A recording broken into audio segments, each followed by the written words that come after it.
Let's do our weekly Target grocery haul. I spent $152. We are a family of 4 and I have 2 toddlers. And at the end of this, I will share with you what meals I will be cooking this week. So let's start off with bag number 1. I got some chomp sticks, crackers, taco seasoning, chips.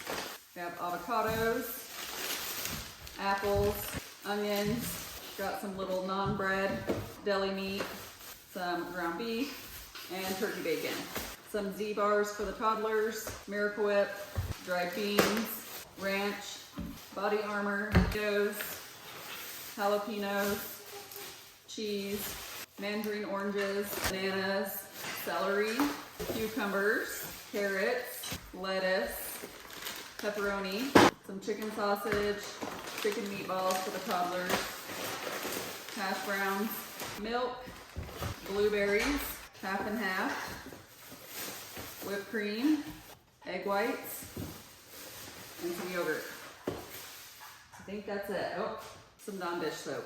So for meals this week, I'm gonna make some homemade bagels and we'll have some bagel breakfast sandwiches for breakfast. For lunches, it'll either be leftovers or sandwiches. I make my own homemade sourdough bread, but I'll link that recipe below. And then for dinners, I'll be making spaghetti and meatballs, taco salads, pizza, and I'll make my own homemade sourdough discard pizza dough for that. And then Crockpot chicken and wild rice soup. But if you like grocery hauls like this, definitely give me a thumbs up, comment below, and then make sure you are subscribed and join me for more grocery hauls or recipes.